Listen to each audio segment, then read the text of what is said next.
Здравейте хора, в днешното видео ще направя одит на един Upwork профил, тъй като доста съобщения получавам в TikTok и Instagram с хора, които ми пращат техните Upwork профили и ми казват, можеш ли да видиш какво не е наред, какво мога да подобря и така нататък. Първо искам да знаете, че профила не е нещо, което е константа. Т.е. дори в един момент да се тъпнете перфектния профил, в даден момент по-късно може да се наложи да го промените, защото той, да речем, ще спре да работи, ще спре да получавате инвайти, ще спрете да получавате съобщения и така нататък.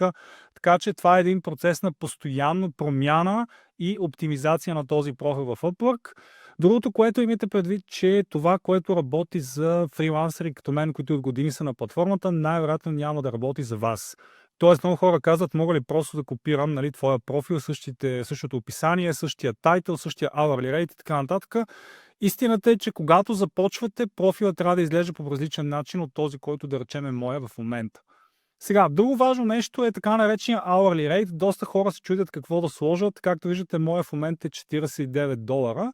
Истината е, че hourly rate всъщност не трябва да бъде много висок. Дори услугата, която да предлагате всъщност да е нещо доста качествено, когато сложите hourly rate над $50, всъщност вече започвате да излизате в друг тип търсения или по-скоро да не излизате в конкретно търсене, което е до $50.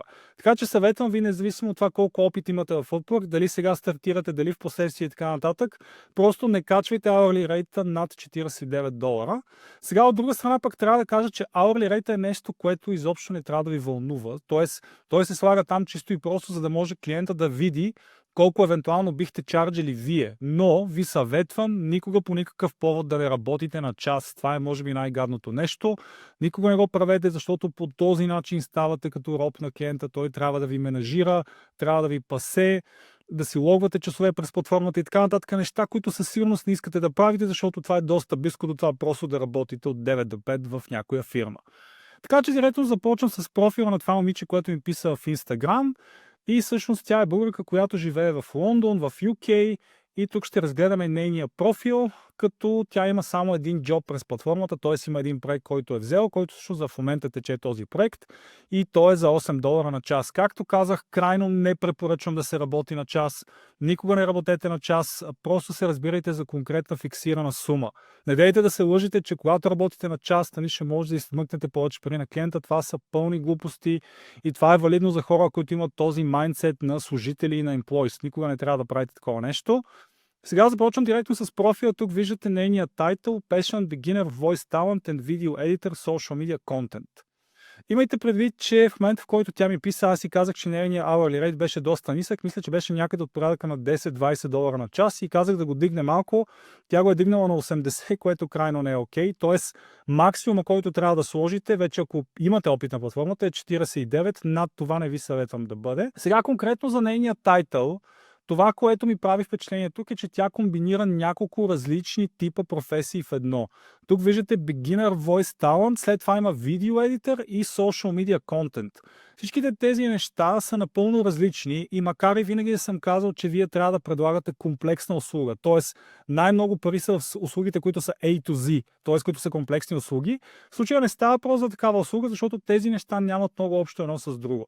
Т.е. тя хем едитва видеа, хем записва глас, хем се занимава с social media content. Проблемът е, че това са три доста разнородни неща и съответно платформата в момента се обърква и не е много наясно към кой трябва да насочи този профил, т.е. към какъв тип клиенти. Отделно и самите клиенти, като видят нещо подобно, е доста трудно да разберат дали всъщност този човек би могъл да им свърши работа, тъй като пак казвам, Beginner Voice Talent, тук става просто за озвучаване на някакви текстове, след това имаме видеообработка и social media content, неща, които са доста различни, така че препоръчвам това момиче да се профилира и да се специализира в едното нещо, независимо дали е видеообработка, дали е social media, съответно там вътре в тази ниша да предлага тази A to Z solution или A to Z услуга, за която говоря в другите ми видеа. Сега ще разгледаме и нейния description в Upwork, който за съжаление веднага виждам, че е писан с ChatGPT. Как разбираме ми тези абзаци по начин, по който са форматирани, веднага ми става ясно, че това е с изкуствен интелект правено. И всъщност какво ще направя? Копирам този текст и отивам в един сайт, който се казва ZeroGPT. Там може да се провери дали текстът е генериран с AI или не е. И в момента, в който го сложа тук, ще видите всъщност, че това нещо е на 100% писано с ChatGPT. Къде е проблема? Проблема е, че Когато пишете вашите текстове с ChatGPT, те звучат супер роботски, няма абсолютно никакъв смисъл в тези текстове, които се пишат вътре. Това, което генерира изкуствения интелект, е нещо, което един човек никога няма да прочете. Тук говорим за човешки същества, не за робот, нали, защото клиентите са тези, които четат дескрипшена. Те за сигурност нямат интерес да четат такива параграфи, като от някаква книга, така че придържайте се към нещо, което е доста по-кратко, доста по-добре структурирано. Най-добре да има булети вътре и да показвате всъщност по какъв начин вие решавате проблема на клиента. Така че вече като се зачета в отделните абзаци, сега ще ви кажа всъщност къде е проблема във всеки един от тях. Започваме с Hello, I'm highly motivated and enthusiastic freelancer embarking on exciting journey to voice acting, audio production and performance roles. Тук, както казах, се съчетават адски много различни неща. Voice acting, audio production, performance roles. Това са неща, които нямат нищо общо с voice talent или video editor или social media content. Така че най-добре е фрилансър да си избере едно от тях и да не се насочи към него. While new to the professional scene in these specific areas, I bring a wealth of transferable skills and genuine passion for storytelling and creative content. Сега, тук проблема е, че тя basically казва, че начинаеш в тази сфера. Истината е, че повечето хора, които влизат в Upwork, най-вероятно, ако търсят такъв човек, ще търсят някой с опит. Нали, нека да бъдем реалисти. Има други ниши и други сфери, в които се търсят начинаещи хора и начинаещи фрилансери, но тази ниша едва ли е от тях. Така че за сигурност не е добре. По-скоро моят съвет тук би бил тя да практикува своите умения на друго място, да намери клиенти, да работи с тях, да понатрупа опит и тогава да дойде в Upwork, отколкото директно да напише, че е beginner, защото най-вероятно тези клиенти, които имат интерес към такава услуга, просто няма да разглеждат този профил изобщо. След това виждаме, че тя също има опит с YouTube, TikTok и се е занимавала с записване на различни видеа и така нататък. Сега, основният проблем на този description, ако го прочетете тук, е, че всъщност той се върти само единствено около нея. Той адски много целият description напомня на нещо като CV. И всъщност това е една от най-големите грешки, които правят фрилансерите, които никога не са работили в платформи като Upwork и Fiverr. Те смятат, че в description всъщност трябва да напишат възможно най-много неща за себе си, като в CV, и смятат, че по този начин клиентите ще ги харесат и ще започнат работа.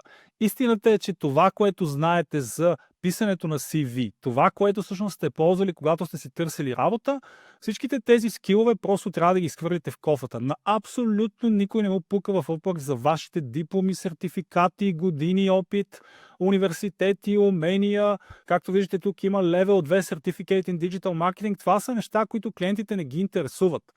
И тук, за съжаление, в целия description се говори само единствено за нейния опит. По никакъв начин не се споделя как точно тя решава проблема на клиента, защо клиента да работи с нея и всъщност какво ще получи клиента. Тук единствено се говори само за нея и най-вероятно това нещо по този начин написано, ако тя кандидатства за работа от 9 до 5, би свършило перфектна работа.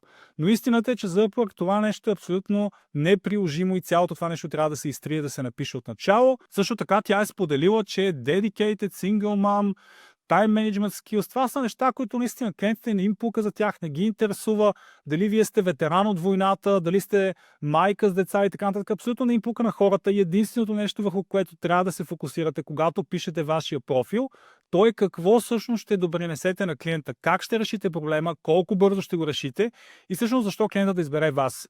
Казвам го, защото адски много хора, особено начинаещи фрилансери, бъркат по този начин, пишат такива дескрипшени, написани с ChatGPT и те никога нямат успех. Естествено резултата на лице, тъй като тя няма проекти през платформата и като цяло шанса да вземе проект с такъв дескрипшен е почти нула. Отделно това, което ми прави впечатление е, че въпросният профил, независимо от това, че тя казва, че е записала доста видеа в YouTube и така нататък, реално профила няма видео, което всъщност е доста голям проблем, защото ако тя се занимава с видеообработка, бих очаквал тук да бъде качено видео, в което тя говори. А истината е, че такова видео няма. Така че определено, ако вие с това се занимавате, тук трябва да има видеовизитка, която всъщност да покажете вашите умения по видеообработка. Има видео, което е в портфолиото, но то е скрито и то е конкретно за този проект, който е показан тук. Това, за съжаление, не е окей. Трябва да се помисли, трябва всъщност да се направи видео, което е конкретно като видеовизитка в профила в Upwork и във въпросното видео отново да се наблегне всъщност на предимствата на услугата и всъщност какво получават клиентите. Просто това нещо трябва да си го набиете в главата, че винаги се говори само единствено за клиента. Всичките тези неща, които повдигат нашето самочувствие и нашето его, типа на колко години опит имаме, какви сертификати сме взели, какви менеджмент скилове имаме. Значи тези неща са неприложими за фрилансерите. Тоест, те са приложими, ако търсите работа, но за Upwork и за Fiverr просто ги забравете.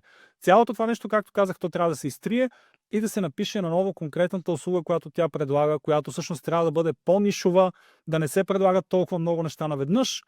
И другото, което трябва да се оправи hourly rate, защото, както казах, е доста висок в момента. Нещата от портфолиото всъщност не са много добри, защото са само две и като цяло не става много ясно къде са всичките тези проекти, за които тя говори тук. Така че постарайте се, когато правите вашия Upwork профил, да добавите максимално точни и ясни проекти от вашето портфолио, които да показват вашите умения. Също така се постарайте тези проекти да бъдат на английски, а не на български, защото доста хора всъщност добавят проекти, които са на български. Представете си за един средностатистически американец как изглежда този език, най-вероятно както за вас изглеждат китайските иероглифи. И така, в общи линии това е, което имах да споделя за този профил. Като цяло тук няма абсолютно нищо, което да се гледа. Мога да ви дам един много интересен пример. Всъщност представете си следното нещо. Представете си, че вие правите ремонт в банята и ви се налага да извикате почкаджия.